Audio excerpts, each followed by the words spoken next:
Has NASCAR lost its identity? I mean, let's think about it. They instituted an in-season tournament.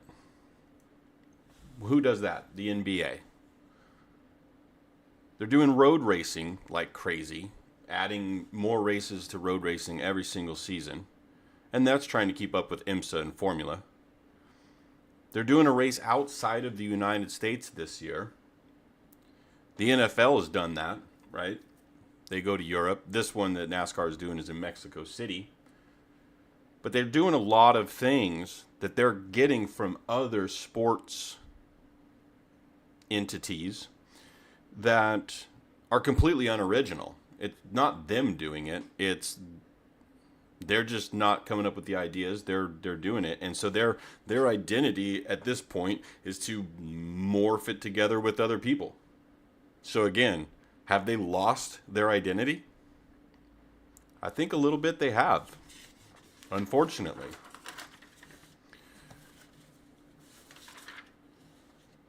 Let's talk about the in-season tournament a little bit. It's kind of an interesting thing. So basically, this tournament is going to consist of 8 regular season races that'll be run in June and July. Almost all of the races in June and July. I think there's one race at the beginning of June that isn't included, but the following 8 there will be.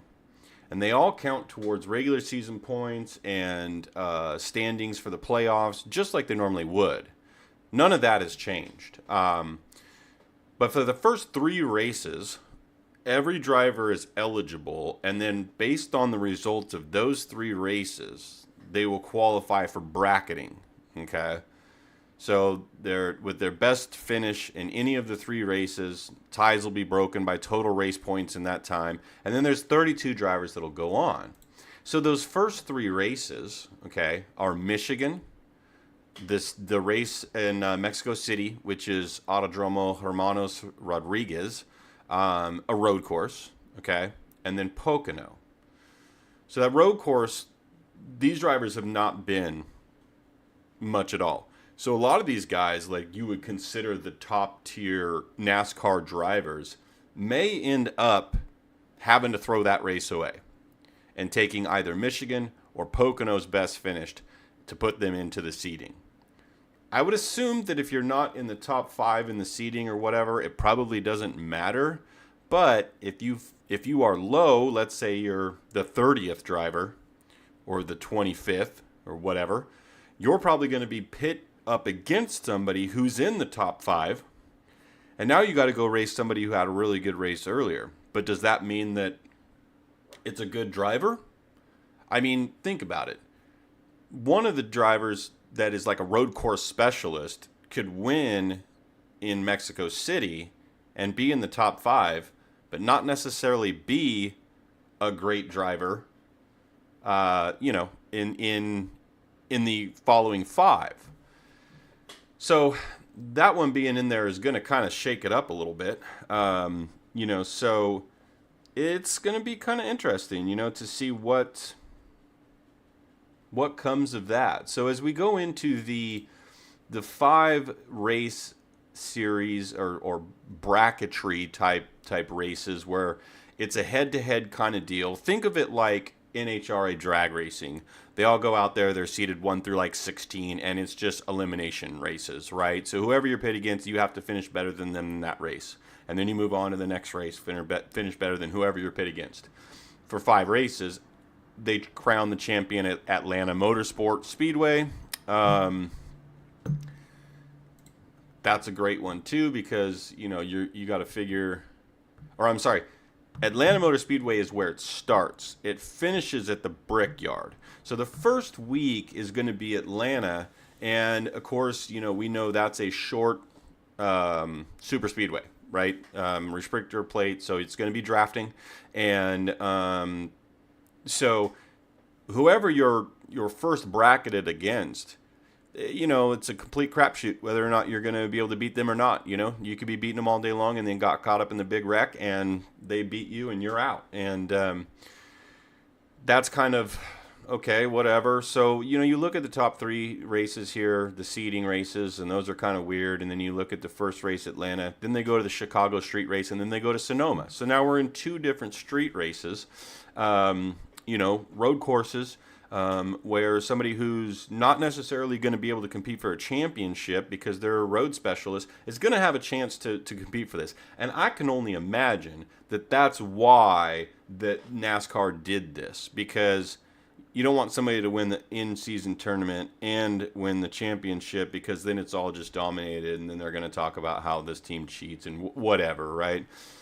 The last two races are Dover and Indianapolis. Those are somewhat normal tracks. I mean, NASCAR's been going to the Brickyard for a long time now, so while it is different, all the regular drivers know how to drive there. There's not a problem. And for that matter, they've been going to Sonoma for a long time too. So, the drivers know that. They may not be the best at it, but I really feel that this whole in-season tournament is set up so that somebody who's not necessarily, the best, I don't want to talk down about anybody, but, they're not going to win a championship, okay? They're more likely to win this, And so what do we think about it? I mean, an in-season tournament. Well, I know the drivers like it, just like in the NBA in-season tournament. You know what I mean? It was the same games. These are kind of the same races. It's the same points. Doesn't really matter other than, there's $1 million paycheck at the end of the tunnel. Well, that can make people drive a little differently. We all see what happens in the all-star races sometimes. So you can see how it could make these races a little more intense. And maybe that's going to make it more exciting, I guess. Something more for the news to track, that's for sure. But from a driver's standpoint, hey, if you're going to give me $1 million to go out there and see what I can do, I'm in, right? I got to run these races anyway, so why wouldn't I? From a spectator standpoint, it gives you a little bit something more to think about. Is it going to work out? Did it work out in the NBA? I don't know, mildly. There's a little buzz around it, We'll see. I'm not sure I'm completely sold on it, but we'll see how it plays out. Somebody's going to win $1 million. Anyway, there's a rule update in NASCAR as well this year that I'm not sure I'm a fan of. And that is that the damaged vehicle policy has now been amended to where a driver can go back into the garage, get repairs done, and come back out on the track. Now, I don't know about you. I've been watching NASCAR for a long time. When they had this in the rules before, it was a problem. And that's why they took it out. And I don't know if current leadership in NASCAR remembers this, but it was a problem because there's certain tracks where it's hard to get out of the way. And if you are off speed and your car's damaged and can't really control it the best, it's a problem for them to be out there. Especially, it takes super speedways. You got a guy out there limping around because, there was a guy that ended up getting 3, 4, 5 more laps than him on the big crash. He wants to go out there and he wants to try to get those lap backs, get that one position, get that point, because every point matters in the playoffs. And he's out there, now we're 3 wide at Daytona, and this guy's off speed. Everybody's trying to go around him. The car's mid-pack, can't even see that there's a 3 wide situation. Hopefully their spotter's telling them about it. And it can just cause mayhem. And that's why they took it out of the sport. And now they're putting it back. And I guess it's because some of the smaller teams would probably be complaining that, hey, those points matter. That extra, a couple $1,000s on the check for that position from the prize purse. That matters to us because we can't, we only got so many dollars here. I understand the argument, but at the same time, it's about the product you put out for the spectators.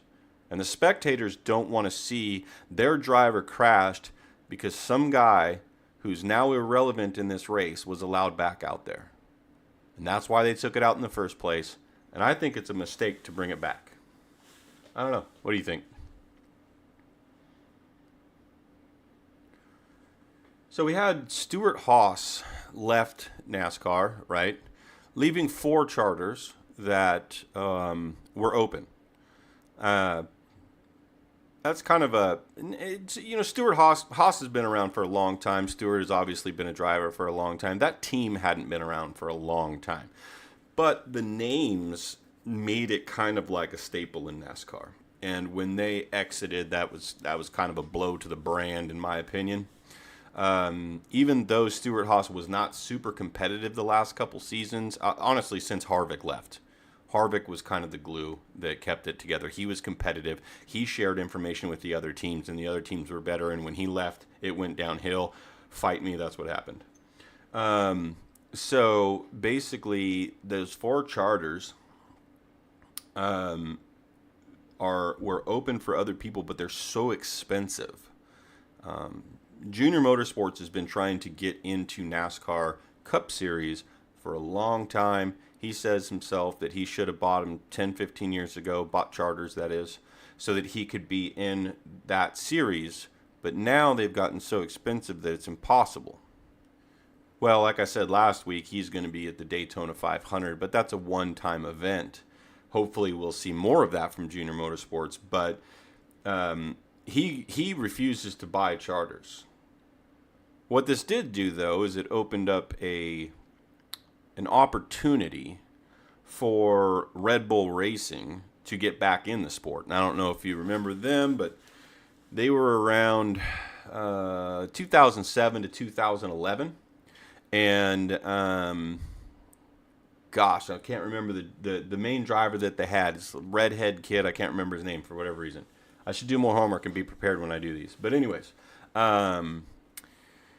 they were in, so 4 years or so, they were with Toyota when Toyota kind of entered the sport, and Red Bull was a great brand for them to partner with. Well, now Red Bull is getting back in with 2 vehicles, but they're partnering with Trackhouse. If you're not familiar with Trackhouse, they are good. Okay, they're a 2-car team that has done very well. Don't have the best drivers, you know. I mean, you could say Ross Chastain's good, but he's a little wild. But they got good equipment, and so Red Bull Racing is going to partner with Trackhouse, and essentially Trackhouse is going to have the charters, have the team. They're going to run them on a limited schedule, and if you think about it, Red Bull Racing already has 2 drivers in SVG and Connor Zilic. Those are 2 people already sponsored by Red Bull Racing that they're going to put their cars on, and they're going to use those drivers under Trackhouse, right? So SVG is going to drive the 88. Somebody tell me how they got the 88. I don't know. Had to have got it from Hendrick. He was the last one to have it with Dale Earnhardt Jr. No reason to retire numbers in NASCAR. They don't really do that. But I don't know. That's going to be weird to see Red Bull Racing 88. Last time we saw it was Dale Jr. Last time before that was, man, I don't know. Let's see. Dale Jarrett, I think, probably, right? 88. So it was a long time before that. So you don't see that number a whole lot, but that's what he's going to run. And then Zilic is going to be in the 87. Now, Connor Zilic, if you don't know, run truck, some Xfinity. He's 18 years old. So there's only so much he's going to be able to run, and I think there's only so much the other drivers want him to run. Not that he's not a good driver, don't get me wrong. He's good. He's an up-and-coming, talented driver. But at 18 years old, I don't know that I would want to be sitting in a seat next to him at Talladega. You know what I mean? Seems dangerous. But they're going to limit him to actually only 1 race at Circuit of the Americas, and that's on March 2nd. I wouldn't be surprised if he does a good job if they add, Chicago Street, they add Sonoma, Mexico City. They picked the first road race for a reason, and I think that's because they want to do that. Now, in road races, he can go there. I don't think he's able to do super speedways yet. So, they may try him out on a couple of road courses and see how he does. And I think he's going to do fine. I will tell you this, though. That Cup car is completely different than anything he's ever driven. And he's definitely going to have to figure that out. You know what I mean? But a road course is I don't know if that's the place to do it. It could be good for him, and he could have a very hard time controlling that vehicle. So we'll just have to see what happens. SVG is going to run 5 races, however. He's going to get a little bit more of a chance here. The races he's going to run is Las Vegas, Sonoma, Iowa, Daytona, and Kansas. I find it very interesting that they're putting him at a whole bunch of tracks, and only one of them is a road course. I would be willing to bet that he's driven enough in Cup that at Sonoma he's going to win. Barring something happening, obviously, but he's going to be a big favorite. I'm just not sure why he's not driving a Chicago street course where he absolutely dominated not too long ago, and why he's not driving at Mexico City, the Glen. I don't get it. That's his bread and butter. You know, that's when you're running a limited schedule. Don't you want to put him somewhere where they, can win, where they're going to have a great chance? Because you only got, you're paying a lot of money to put that car on the track. Don't you want to make sure you finish the best you can? Because I sure would. Kind of interesting, but I wonder, are they doing this to kind of get him a little bit more experience before making a decision on a full-time ride? Because I think he could do it. I just wonder if they don't want to put up all that money just yet. Because it's a lot, if you're doing 5 races, you probably only need a couple of cars. You're going to do the whole season, you're going to need at least 10 cars. And that's if you don't crash any of them. So, and that's just the cars themselves. That's not, the employees, the drive, you name it. Everything else that goes into being at the track around the country every year. Or every weekend, sorry. So maybe they're kind of trying to see how he's going to do in these few races and see, because he does have different tracks. Sonoma is obviously a road. Las Vegas is 1.5 miles. Iowa is 0.87. Kansas is 1.5 miles, and Daytona is a super speedway. So they're giving him really a variety, of all the different tracks, and trying to see. I think they're trying to see how he's going to do. So I wouldn't be surprised if he does pretty well in 2026. He's going to be a full-time Cup driver with Trackhouse / Red Bull Racing. I don't know.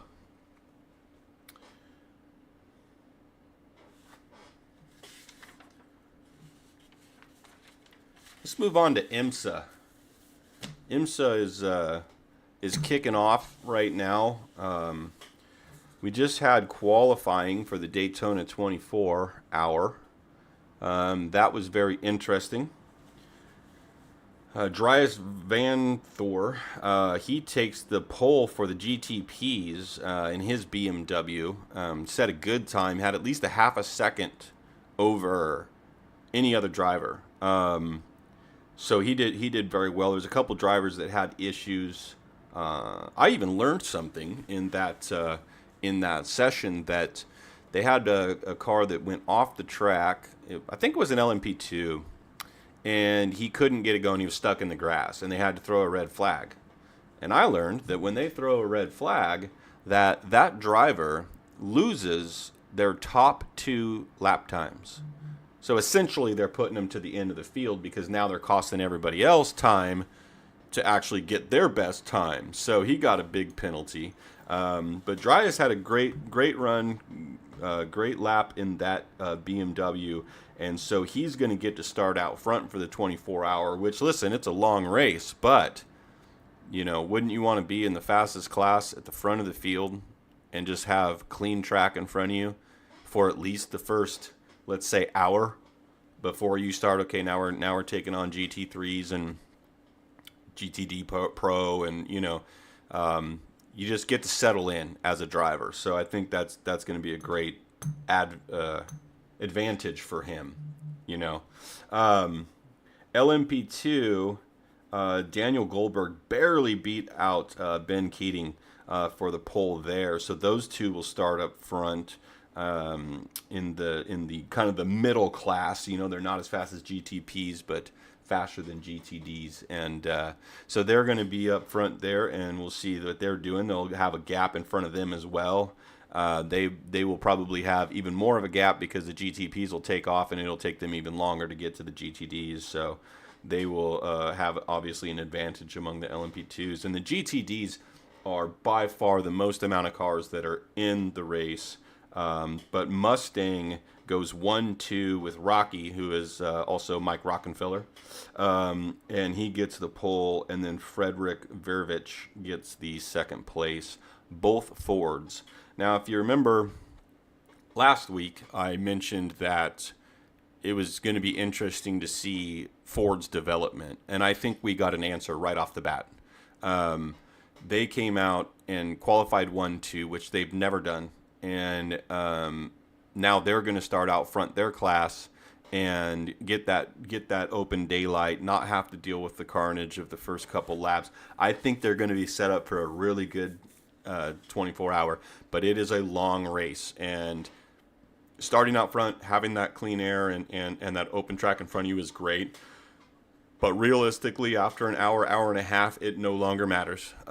You're going to be in traffic. You're going to be dealing with people. You know, the GTD class is such that, you know, you're going to pass the GT3 non-pros, you know, they're going to be a little bit slower, and you're going to make passes on them. But mostly you're just getting ran through by GTD or GTP and LMP2s, and so they're gonna have a long race, and they got to be patient and, you know, not make mistakes and deal with those driver changes efficiently. And there's a lot that goes into these races. It's not just set a fast lap time. It is patience. It is endurance, and but all of these drivers are set up in great positions at the front of their classes and have a great opportunity for a clean race. And it's going to be amazing and fun. I'm going to watch as much of it as I can. I don't know if I can stay up the whole time, but it is going to be a great event to watch this weekend. Southern Racing Network had their Week 3 race at Iowa. That was an interesting race. 0.87 mile night race. Cold temperatures, 66 degree, 15% humidity, but the track is pretty flat, and it still was looking very loose out there. But that's also because it's very easy to overdrive. When you got low banking and you want to pedal off, a lot of times that truck wants to break loose. Those trucks don't have near as much grip as the lower to the ground cars do. And so it was a battle out there for the drivers all night. You would think, you know, being that it's a night race, it's cold out, you know, it'd have more grip, but it just didn't. And all of the drivers did a great job. It was what I would call a pretty clean race. You know, there was 2 to 3 really good green flag stints mixed in with a couple of cautions where, hey, when the tires run out, it's hard to handle, and sometimes it can get away from you before you even know it. And, you know, I was practicing for it, and there was a couple times it got away from me, and I didn't even feel like I was trying hard. You know, it just kind of, whoop, there it goes, you know. And it's usually out of 4 because it's a little less banking, and the track arcs around, and you kind of feel like, okay, I can get on it, but not yet. So that was challenge for everybody in the race. Unfortunately, towards the end, you know, the aggression picks up. It's go time, and there was a couple of cautions towards the end, green-white checkers, and Rick Baldwin and Steven Shue had their race kind of ruined. They're late. They were running 2-3 and had a good run going and got collected in an accident. And I really believe that, you know, they would have finished second, third at least if they could have gotten there and not been victims of an accident. But, you know, that's racing. It happens. I know both of those guys were battling, and I know they had a lot of fun for, you know, those laps leading up to it. Both those guys are really good, clean drivers, and they'll race you hard, and they'll scrape a little paint, but both of those guys will not wreck you. And so if you were watching the broadcast, it was a really exciting battle to see those two guys going at it. But to give you the rundown of our finishes, we had Chris Phillips takes the win. Bobby Hall, not Ricky Bobby, but Bobby Hall takes second. Gordon Spain in third. Chris Barker in fourth. Yours truly, Matthew Gall in fifth. Ronnie Shirk takes up sixth.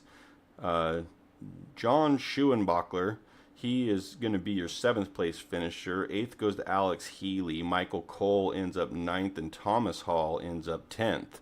That rounds out your top 10. I was able to get an interview earlier with Chris Phillips, so let's take a look at that now.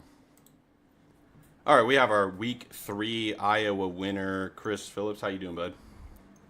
Not too bad, Matt. Good. Well, you had a dominating race. I mean, you were out front quite a bit there at Iowa. Tell us a little bit about track conditions, your kind of strategy. What were you thinking, and how were you having to drive out there? Track, it's Iowa. It's slick. Turn 4 will bite you real quick. You just got to be easy on that throttle, and tracks like this just suit me. I love slick tracks. I usually do fairly well at them, and I was really, really good at.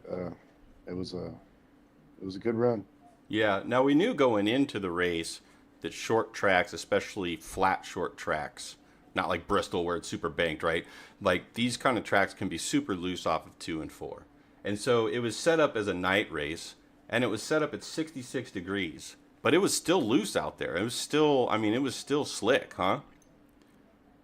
Yeah, it was super slick. Yeah. I guess we just can't get the slick out of that track. But I mean, it does make the cream rise to the top, so to speak, right? So we have drivers that, you really had to hold on to your car, you had to save your tires, the strategy really came into play.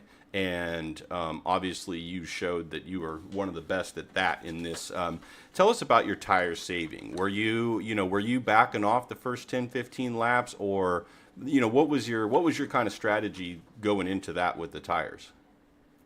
Well, to save tires here, it's hard because you're usually beside somebody, and it's usually a 1-lane track. Well, I say that, but you can run the high line. My preferred is the bottom because off throttle, I'm not burning those tires. I don't feel like, but I have to arc it real far in the corner. So my first few laps, it's you got to get what you get in front of everybody, and then run that preferred line, and it's just cruise control from there. Yeah, and I feel like it was loose, but there was a lot of over driving. Even not the guys that were wrecking, but what I mean is like, if you overdrive just a little bit, get a little sideways, get a little loose, you're scrubbing your tires and putting heat in them, and that's going to make them angry later. Yeah, 100%. Yeah, thing is, you got to be patient. If you get in there hot, you try to overcorrect, and you just make it worse. Best thing to do is just chill. Nice and easy. Easy, yeah. Yeah. And that's why I like these tracks, because like we were at Daytona, obviously it's a super speedway. Everybody likes those. It's fun, but sure. anybody can win those. Las Vegas, it's kind of a drafting-ish track too. And then you come here, and you got to lift off that throttle, and like you said, you see the people that can drive these things. Really, they come up here at the top. I mean, the Grady, I hate what happened to him at the first of that. Yeah, I gave him plenty of room, and we got into each other, and I hate it. Yeah, obviously that was I was going to lead into that next, because that was the big event of the evening, let's call it. Obviously Grady gets in a little hot. He kind of washes out into the 00 and the 19, being Stephen Shu and Rick Baldwin.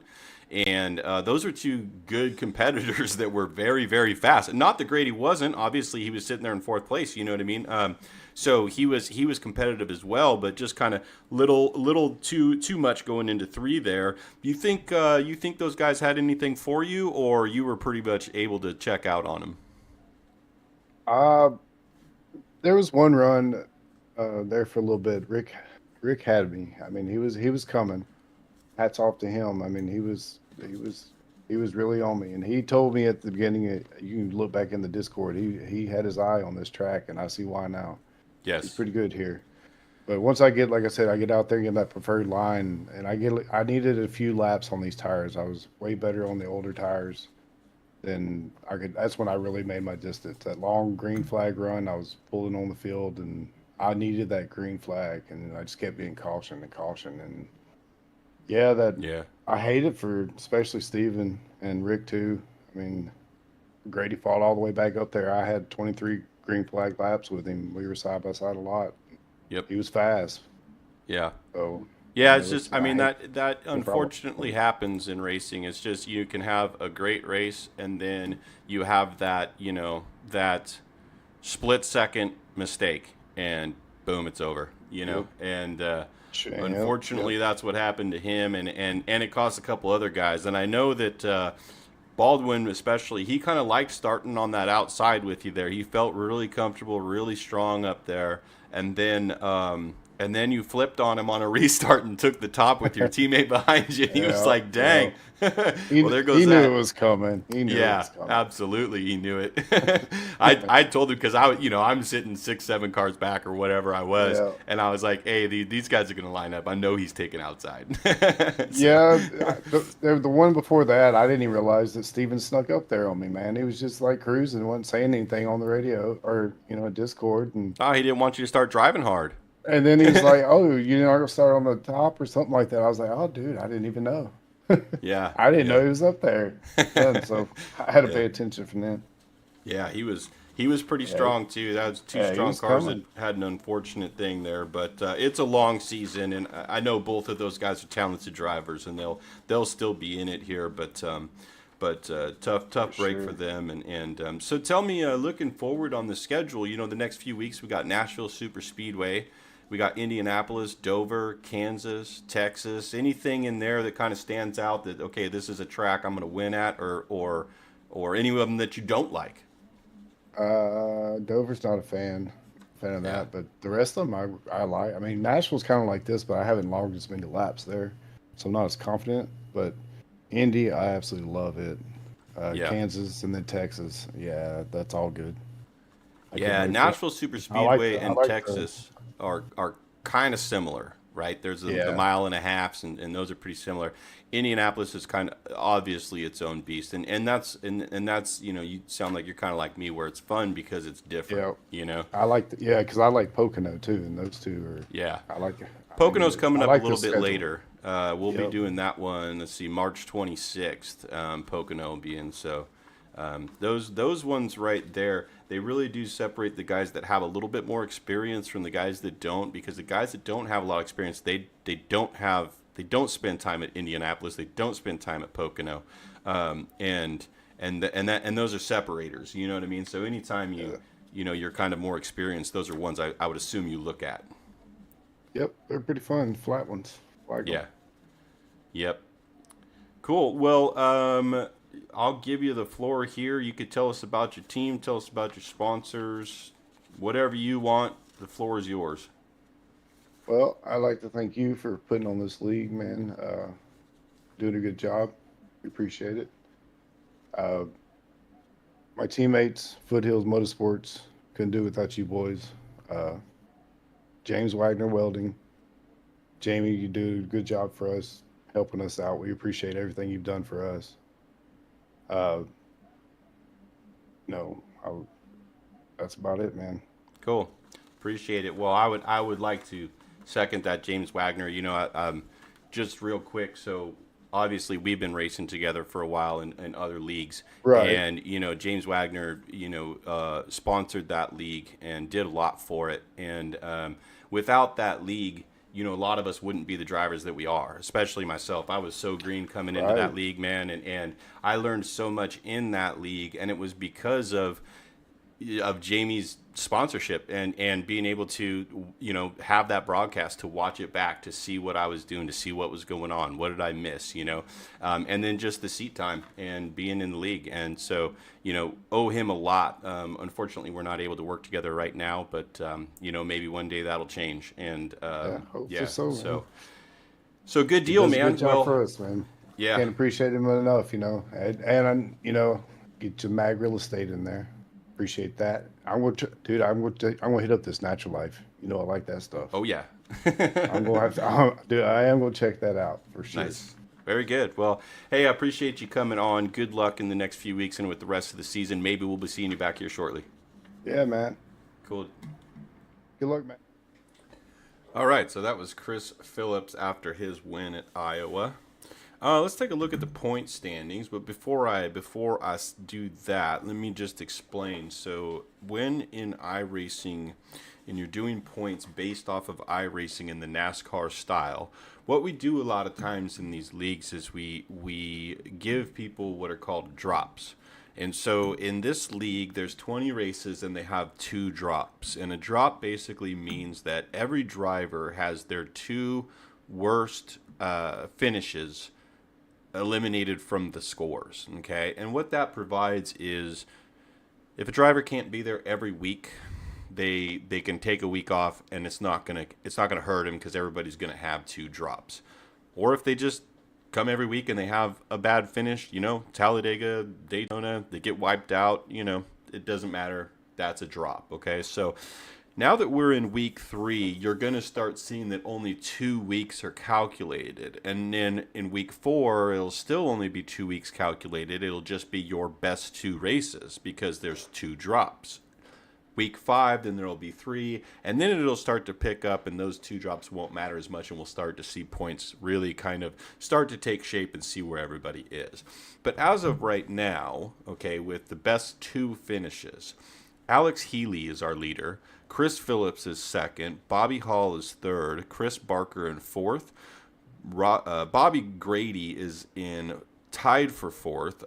And then we have tied for sixth place is going to be Gordon Spain, Rick Baldwin, Matt Grenier, and so those are the 3 that are in sixth place, and then tied for ninth are Daniel Worthington, Isaac Singleton, and bringing out 10th is going to be myself, Matthew Gall. So that's what we have right now. Again, next week it may change a little, but there's still those drops, so it might not be that different. But that's where we're at with the series right now. So next week, looking forward, we are going to Nashville Super Speedway. This is one of my favorites, and I couldn't exactly tell you why, but it just something to do with that 1.5 miles, the amount of banking.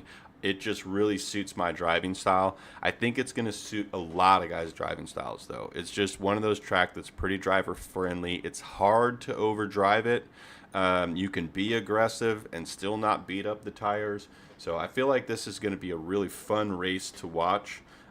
We are going to be at, like I said, Nashville Super Speedway.